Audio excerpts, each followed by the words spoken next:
सावधान, आज 1 अप्रैल है और हो सकता है कि आपके साथ प्रैंक करने की कोई ना कोई प्लानिंग कर रहा हो। क्योंकि आज अप्रैल फूल्स डे है और पूरी दुनिया हंसी मजाक के और प्रैंक्स करने के मूड में होती है। तो इस वीडियो में हम जानेंगे अप्रैल फूल्स डे के पीछे का इतिहास और दुनिया के सबसे बड़े और पागलपन भरे प्रैंक्स जिन्हें देखकर आपको यकीन ही नहीं होगा कि ऐसा भी कुछ हो सकता है। तो वीडियो को पूरा ज़रूर देखना। वैसे अप्रैल फूल्स डे क्यों मनाया जाता है, इसके पीछे कई मज़ेदार थियरीज़ हैं। उनमें से कुछ प्रमुख और सबसे प्रचलित थियरीज़ की हम बात करेंगे। हमारी पहली कहानी 16वीं सदी के फ्रांस से शुरू होती है। उस समय यूरोप में जूलियन कैलेंडर प्रचलित था, जिसमें नया साल मार्च के अंत में मनाया जाता था। 1582 में पोप ग्रेगोरी 13 ने ग्रेगोरियन कैलेंडर की शुरुआत की, जिसमें नया साल 1 जनवरी को मनाया जाने लगा। हालांकि उस समय खबर जल्दी नहीं पहुंच पाती थी, इसलिए कई लोग इस बदलाव से अनजान रहे और 1 अप्रैल को ही नया साल मनाते रहे। और अन्य लोगों ने उनका मजाक उड़ाना शुरू किया, उन्हें अप्रैल फूल कहा और उनके साथ शरारत करने लग गए। धीरे धीरे ये परंपरा फैल गई और 1 अप्रैल को मजाक करने का दिन मनाया जाने लग गया। दूसरी थियोरी हमें 14वीं सदी के इंग्लैंड में ले जाती है। 1381 में इंग्लैंड के राजा रिचर्ड द्वितीय और बोहेमिया की रानी एनी की सगाई की घोषणा कर दी गई। और मज़े की बात तो ये थी कि सगाई की तारीख 32 मार्च घोषित की गई। लोगों ने इस घोषणा पर विश्वास भी कर दिया और जब उन्हें एहसास हुआ कि ये एक मजाक था तो लोग खुद को ही मूर्ख महसूस करने लगे और कहा जाता है कि ये घटना अप्रैल फूल्स डे की परंपरा की नींव बन गई।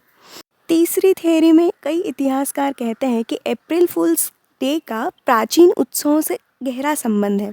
कई समय से दुनिया भर में मार्च के अंत के दिनों में बड़े मज़ेदार, मस्ती, उत्साह वाले उत्सव मनाए जाते हैं।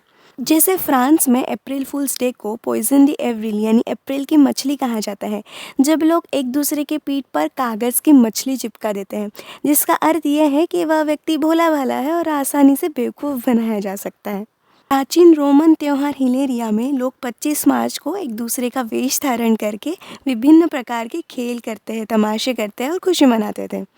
और आप देखोगे कि भारत में भी इसी दौरान होली का त्यौहार मनाया जाता है, जो भी एक मस्ती भरा त्यौहार है। इसी तरह यूरोप के कई हिस्सों में बसंत ऋतु के दौरान उल्लास और मस्ती से भरे त्यौहार मनाए जाते हैं। तो हो सकता है कि अप्रैल फूल डे इन त्योहारों की आधुनिक रूपरेखा भी रही हो। चलिए अब बात करते हैं दुनिया के सबसे बड़े और यादगार प्रैंक्स की, जिन्हें बहुत ही ब्रॉडर लेवल पर किया गया था। जैसे 1957 में बीबीसी ने एक कार्यक्रम पैनोरामा में एक रिपोर्ट प्रसारित की, जिसमें स्विट्ज़रलैंड के लोग पेड़ों पर स्पैगेटी की फसल करते हुए दिखाई दिए गए। उस समय ब्रिटेन में स्पैगेटी एक अपरिचित व्यंजन था, जिससे कई दर्शकों ने बीबीसी से संपर्क करते हुए पूछा कि वो अपने घरों में, खेतों में स्पैगेटी के पेड़ कैसे उगा सकते हैं। ये प्रैंक मीडिया द्वारा किए गए सबसे प्रभावशाली प्रैंक्स में से एक माना जाता है।